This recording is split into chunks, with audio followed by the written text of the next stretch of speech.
지금 서울은요 늙어가고 있습니다. 시세가 역전이 되는 상황을 맞이하게 됩니다. 조합 설립까지 가는데도 9년이란 세월이 흘렀네요. 계속해서 신고가를 경신하고 있는 아파트들도 있어요. 앞으로 어떤 부동산이 오를까요? 답은 굉장히 쉽고 명확하죠. 바로 안녕하세요. 사다리 경제 유선영입니다. 네, 지난 시간에 이 앞으로의 서울 부동산 시장 그리고 수도권 시장은 공급이 부족해질 것이다 라는 말씀을 드렸었는데요. 그에 따라서 앞으로의 시장이 어떻게 바뀔까, 어떻게 우리가 어디에 집중을 해야 될까에 대해서 오늘은 이야기 나눠보도록 하겠습니다. 자, 지난 시간 이야기 잠깐 하면은 집이 부족해진다라는 얘기 드렸었죠. 내년 이후에 수도권 공급이 굉장히 부족해집니다. 신규 아파트 공급이 없다라는 것입니다. 더군다나 25년, 26년에 일시적으로 물량이 조금 서울에서 늘어나기는 하지만 이 물량이 많은 물량이 아니고요. 그리고 지속적인 물량 공급이 되어 있지는 않은 상태였기 때문에 주택에 대한 어떤 앞으로의 추가적인 공급이 이루어지지 않는다면 공급이 굉장히 부족한 시장으로 갈 수밖에 없다라는 얘기를 지난 시간에 드렸었습니다. 더군다나 서울 같은 경우에는 신규 공급을 위해서는 멸실이 동반돼야 되죠. 새 집을 짓기 위해서 현재 있는 집을 헐어야 된다는 것입니다. 멸실이 발생하게 된다는 것입니다. 그러면 재고주택, 기존에 있었던 아파트들은 더 줄어들게 되겠죠. 여기다가 이 집을 헐기 위해서는 먼저 무엇을 해야 되나요? 네, 사람들을 이주를 시켜야 되죠. 그래서 기존 거주자가 퇴거하게 되면서 이주 수요가 발생하면서 전세난까지 동반하는 상황이 됩니다. 자, 이렇게 점점 집은 부족해지는 상황이 되고 그야말로 굉장히 악순환의 연속이 되는 상황이 옵니다. 더군다나 지금 서울은요 늙어가고 있습니다. 서울의 지금 아파트를 준공 현황을 좀 살펴보면은요 20년이 넘어가는 아파트가 21년도 기준으로 했을 때 50%가 넘어갑니다. 그런데 이게 지금 지속적으로 계속해서 신축 주택 공급이 이루어지지 못하는 상황이고 연차는 점점 더해지고 이러다 보니까 지금 낡은 주택의 비중은 점점 올라갈 수밖에 없고요. 매해마다 증가해 왔었고 30년 이상 주택도 매해 증가 중입니다. 더군다나 지금 2017년도, 18년도 들어오면서 여러 가지 정비 사업들을 많이 눌러놨었기 때문에 진행할 수 있는 사업장들도 빠르게 진행할 수 있는 사업장도 많지가 않은 상태죠. 자, 집은 부족해지고 있는데 사람들이 선호하는 신축은 자꾸 적어지면서 아파트는 자꾸 늙어가고 있어요. 앞으로 그러면 이 시장은 어떻게 될까요? 앞으로 어떤 부동산이 오를까요?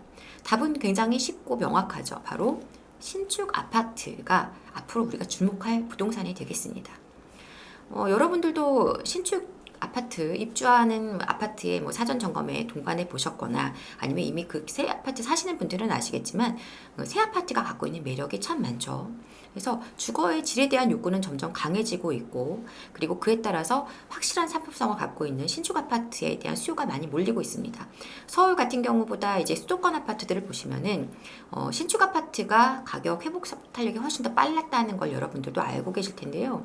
이렇게 첨단 시스템이라든가 그리고 특화된 커뮤니티 조식 서비스라든지 그리고 인피니트 풀이라든가 스카이 라운지 이제는 4세대 아파트가 아니라 5세대 아파트를 향해서 진화하고 있는 새 아파트 사람들의 관심이 높을 수밖에 없죠. 이러다 보니까 그냥 단순히 그 매수자만 모이는 것이 아니라요. 매수자들만 신규 아파트를 찾는 것이 아니라 전세를 사시는 임차인 분들도 새 아파트를 좀 더 선호하다 보니 전세 시세 자체도 신규 아파트가 조금 더 탄탄하게 가격 방어력이 좋은 거를 알 수 있습니다. 하방 경제성이 강하다. 그러니까 시장의 변화에도 전세가 좀 잘 받쳐줄 수 있다. 물론 이번처럼 심각한 어떤 금리의 그 인상, 급등은 이러한 전세와 매매가격 가격을 모두 끌어내리긴 했지만 기본적으로 좀 더 새 아파트가 전세 시세가 더 높은 거를 확인할 수가 있습니다. 근데 문제는요, 이렇게 새 아파트가 비싸다는 거예요. 당연히 가격이 새 아파트를 사람들이 선호할 수밖에 없지만 비싸기 때문에 선뜻 매수를 하지 못하는 것이죠. 그래서 어떤 상황이 발생하는 겁니까? 이걸 대체해서 새 아파트가 될 것을 찾아서 움직이면서 재건축 아파트가 각광을 받게 된 것이죠. 지난 장도 생각해 보시면은 초기에 가격이 먼저 많이 올라갔던 것들은 신축 아파트였습니다. 그리고 그 뒤를 이어서 이슈가 됐던 곳이 재건축이었고요. 자,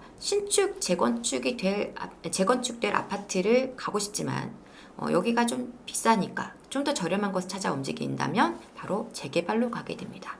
그래서 이 재건축과 재개발을 아우러서 우리가 뭐라고 하죠? 예, 정비사업이라고 하죠. 정비사업은 이제 사람들에게 굉장한 관심을 받고 있습니다. 그래서 문제가 발생합니다. 이러한 재개발, 재건축에 대한 사람들의 관심이 높아지면서 신축 아파트를 내가 사지 못하니 그게 될 것을 사놓으면 가격이 많이 오르겠지 라고 하면서 가치가 선반영되면서 무척 가격이 비싸다는 것입니다. 자, 한번 가격 비교를 해볼게요. 지금 맨 앞에 있는 신반포 2차는 지금 한강변에 이렇게 마주 바라보고 있는, 그래서 사람들의 관심이 지금 굉장히 높아지고 있는 재건축 아파트입니다. 반포 자이는 말이 필요 없는 반포의 대장 아파트 중 하나이죠. 자, 두 아파트의 시세를 비교해 보면은요. 초반에는 반포 자이가, 파란색인 반포 자이가 조금 더 우위에서 움직이고 있는 걸 확인할 수 있습니다. 지속적으로 좀 더 우위를 점하고 있다가 어느 시점부터 가격이 조금씩 비슷하게 붙어 오더니 현재 상황에서는 신반포 2차가 오히려 좀 더 좋은 시세를 보여주는 것을 확인할 수가 있죠. 자, 그리고 옆에 현대 234차라는 것은 오금현대를 얘기하는 건데요. 송파구에 있는 아파트죠. 송파대로를 마주보고 있는 레미안 파인탑이라는 아파트가 있습니다. 두 아파트 시세를 비교해 보면요, 2011년에 입주한 레미안 파인탑 아파트 같은 경우는 송파 현대보다는 훨씬 오금현대보다는 좋은 시세를 보여주고 있었어요.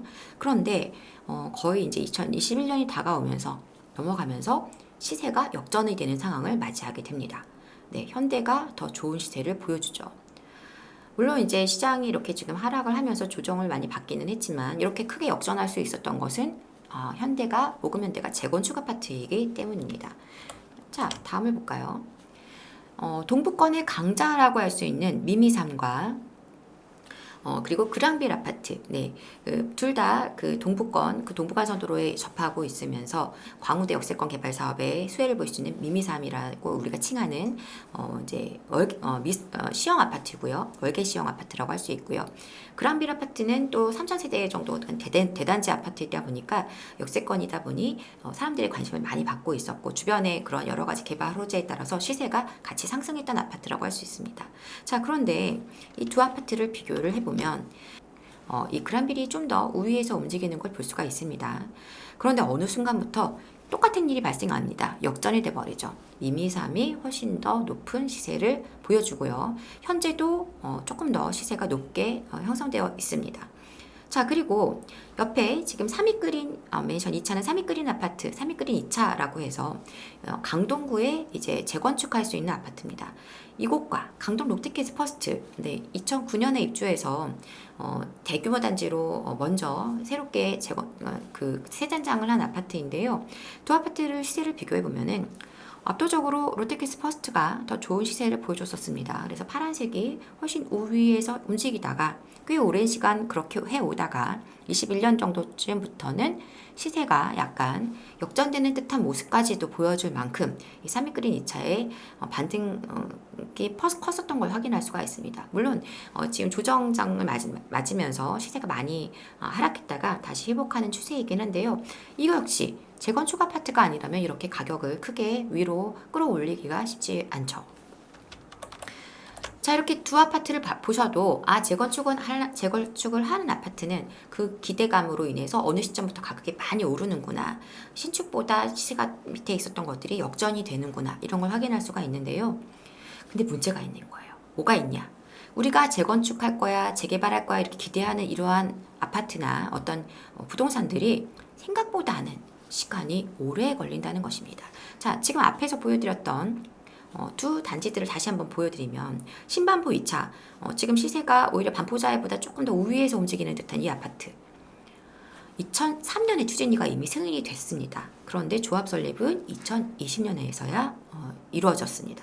자, 오금현대 같은 경우에는 2016년도에 안전진단을 통과를 했어요. 재건축할 수 있는 환경이 만들어진 것이죠. 그런데 아직까지 조합 설립이 되지 않고 있습니다.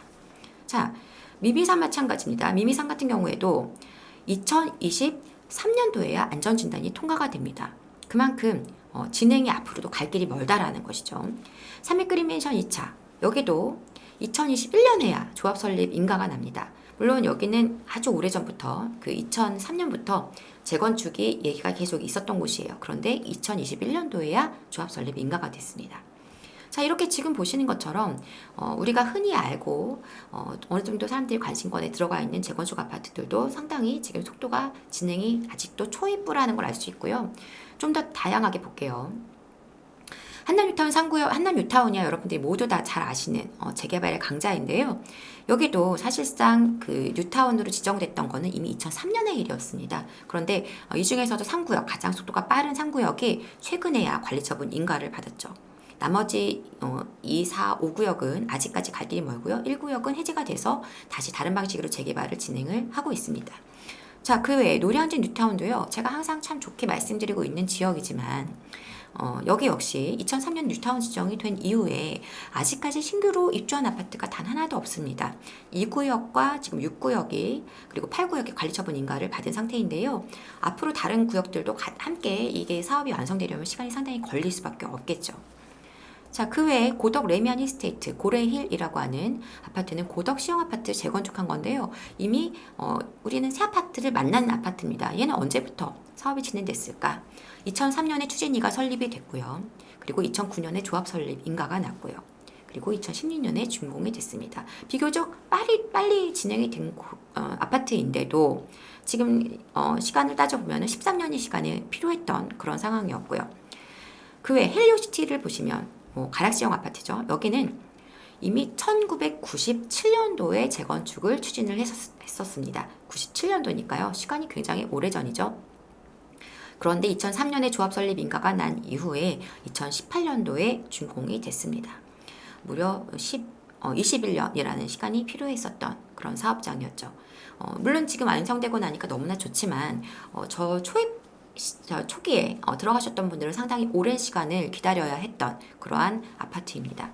자, 그 외에도 잠실주공 5단지의 경우 지금 2003년에 추진위가 설립되었고 2013년에 조합 설립 인가가 난 이후에 아직까지 다음 단계를 지금 이제 거의 다 왔다 하지만 아직까지는 들어가 있지 못한 상태고요.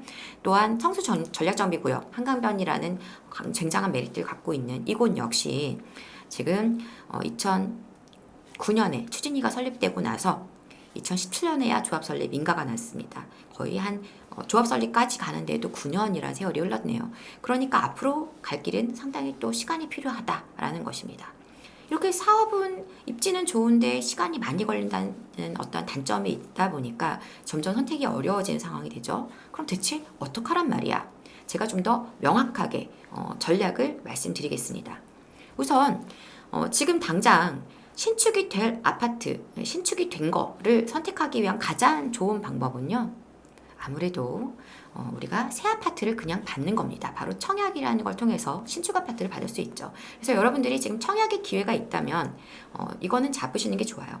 이제 청약을 한다는 것은 사전 청약이 아닌 경우에는 대부분 한 2, 3년 뒤에는 입주를 할 수 있게 되는 상황이 되기 때문에 이렇게 청약을 하신다면 2, 3년 안에는 내가 새 아파트를 받으시는 게 되는 것이고 현재 시세에서 크게 벗어나지 않는 수준에서 분양가 상한제 걸려있다면 더 저렴한 가격에 새 아파트를 받을 수 있는 상황이기 때문에 매우 좋은 전략입니다. 다만 문제가 있죠. 선호 지역의 인기 지역의 어떤 아파트들은 굉장히 경쟁률이 높고 그리고 또 높은 어떤 가점을 받기가 어렵죠. 굉장히 이제 부양가족 수도 많아야 되고 그래서 굉장히 좀 이 청약의 문턱이 너무 좁다라는 게 문제입니다. 그래서 여기를 넘어가기 쉽지가 않아요. 그래서 내가 가능하면 해보는 것이지만 계속 될 거야 하면서 시간을 버리는 동안 다른 아파트들은 시세가 계속 올라갈 수 있는 문제가 있습니다. 그래서 좀 더 쉬운 방법 뭡니까? 바로 신축을 직접 매수하는 거. 신축이 조금 너무 비싸다면 그보다 조금 더 연식이 있지만 상품성이 괜찮은 준신축을 매수하는 방법이 좋은 선택이 될 수가 있습니다. 자, 근데 이 모두가 좋은 입지에 좋은 물건을 선택하지 못한다면 또 고민이 되시겠죠. 내가 그냥 무조건 신축을 따라가는 것이 맞을 것이냐. 그래서 만약에 정비사업으로 접근한다면 이런 방법이 있습니다. 가장 좋은 것은요. 정비사업에서 가장 좋은 것은 바로 입지가 우위인 것을 선택하는 겁니다. 여기서 정비사업이라고 하니까 무조건 30년 된 아파트나 아니면 지금 안전진단을 통과한 아파트나 그런 곳에 될 것들을 찾으실 수 있겠는데요. 꼭 그렇지 않고요. 좋은 입지에 있는 어느 정도 연식이 있는 아파트들 리모델링 할 수도 있겠죠. 그래서 꼭 이렇게 다 털어서 내는 방식이 아니라 지금은 리모델링이 조금 공사비 문제라든가 이런 것 때문에 조금은 사람들의 관심에서 벗어나 있지만 저는 또 관심에 다시 들어올 시기가 분명히 온다고 봅니다. 그래서 무엇보다 가장 중요한 것은 입지다. 좋은 입지를 선점하는 것이 가장 좋은 전략이 될 것이다 라는 얘기를 드려요. 왜냐하면 이 정비 사업의 속도가 되든 안 되든 가격은 꾸준하게 올라주는 곳이 바로 입지가 좋은 곳들이기 때문입니다. 지금 여러분들 보면 아파트 전체적으로 시세가 많이 떨어졌다라고 생각하시지만 사실 계속해서 신고가를 경신하고 있는 아파트들도 있어요. 압구정 같은 경우는 지금 평형대별로 계속 신고가가 나오는 것들이 계속 나오고 있습니다. 왜 이런 상황이 발생을 할까요? 저 입지라면 재건축이 좀 더디더라도 시세가 계속 오를 수 있다라는 사람들이 확신이 있기 때문입니다. 그래서 그런 지역을 우리가 선택한다면 굉장히 리스크를 잘 관리할 수 있다. 재건축이더라도 오래 빠르게 속도가 안 나더라도 괜찮다라는 거죠. 그래서 입지를 우선으로 보자. 자, 입지가 최우선 자리가 가려면 비싸겠죠. 그래서 그런 자리를 찾기가 어렵다면 그 다음에는 뭘 봐야 될까요? 네, 속도를 보셔야 됩니다. 그래서 사업이 빨리 갈 수 있는 곳이라면 비록 좀 최상위 입지가 아니더라도 조금 입지적으로 아쉽더라도 내가 상품성을 확실하게 가져올 수 있는 그런 물건이기 때문에 좋은 어떤 결과를 볼 수 있다라는 것이죠. 그래서 최소한 사업식 인가를 넘어간 거 전후하는 것들 정도면 참 좋겠고요. 이왕이면 더 빠를 수도 좋죠. 관리처분 인가 넘어간 것이면 더 좋고, 관리처분에 임박한 것이면 더 좋고, 이러한 상황이 되는 것이고요. 과거에는 이제 규제 지역에 들어가게 되면 관리처분 인가를 넘어가면 재개발도 이 조합원 지위 양도가 안 됐었고, 재건축 같은 경우에는 아예 이제 조합 설립인가부터는 지위 양도가 안 되죠. 어떤 3년이 넘어간다든가 이러한 어떤 특수한 상황이 아니라면 말이죠. 그래서 요것들을 지금은 이제 강남 상구와 용산을 빼고는 그러한 조합원의 지위 양도 제한이 없기 때문에 조금 더 우리가 접근이 쉽다라는 장점이 있습니다. 그래서 속도가 빠른 곳들을 공략하는 방법이 있겠고요. 그 다음에 속도가 빠른 것도 그리고 입지가 최우선인 것도 어렵다. 그러면 초기일수록 정비 단계에서는 가격이 저렴한 걸 선택하는 것이 좋다. 가격까지 비싸면 이렇게 다 선반영돼서 가격까지 비싼 곳을 초기에 잡는다? 이거는 굉장히 아쉬운 선택이 될 수 있을 것이다. 그래서 입지가 좋은 걸 선택하든가 아니면 가격이 저렴한 걸 선택하든가 사업이 빠른 걸 선택하든가 이것이 이 정비사업 쪽의 방향을 잡으시는 분들한테는 어떤 선택의 기준이 될 수 있을 것이다 말씀을 드립니다. 자, 그래서 한번 간단하게 정리를 다시 한번 한다면 가장 우리가 아주 부담 없이 무리 없이 편안하게 접근할 수 있는 방법 1번은 청약이겠죠. 역시 청약은 선호하시는 분들이 많고 이러다 보니까 선호 단지 어떤 선호 물건에 대한 그 경쟁이 치열하다는 부분 때문에 청약이 안 된다면 좋아 신축이라도 그냥 매수할 수 있다면 하자. 신축 이것도 어렵다면 신축보다 조금 아쉽더라도 대단지 준신축 괜찮습니다. 자, 이거는 재건축이 아닌 신축 아파트를 사시는 방법이고요. 신축은 내가 어떤 매수해서 5년에서 10년 이상을 길게 보지 않을 것이라면은 신축으로 접근하셔서 갈아타게 하실 수 있는 그런 방법 나쁘지 않다.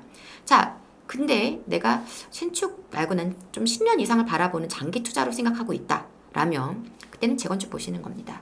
그럴 때는 재건축 재개발의 입지가 가장 중요하다. 신축 아파트 좀 쉽게 선택하는 게 아니라 좀 더 나는 장기적으로 보고 미래를 보고 투자하겠다. 매수하겠다. 그러면 입지가 가장 우선이 되겠고요.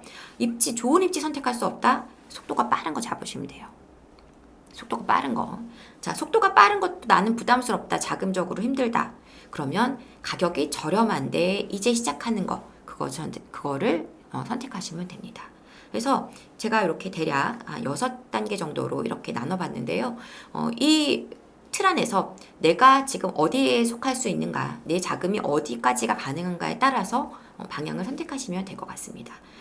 무엇보다도 지금 시장은 뭔가를 선택해야 된 상황이시라면 시간을 많이 늦추시면 안 된다는 점을 분명히 또 한번 말씀을 드리고 싶고요.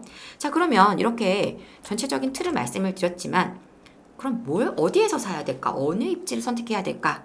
궁금하실 것 같은데요. 그 이야기는 다음 시간에 이어서 하도록 하겠습니다. 어쩌면 오늘 내용보다 더 중요한 내용일 수 있으니까 입지에 대한 이야기도 기대해 주시기 바랍니다. 네, 저는 오늘 이렇게 해서 앞으로의 어떤 전체적인 방향, 그래서 어떤 것을 선택해야 될지에 대한 얘기를 드렸습니다. 다음 시간에 재미있는 입지 이야기로 다시 찾아오겠습니다. 지금까지 사다리경제 유선영이었습니다. 여러분을 늘 응원합니다. 감사합니다.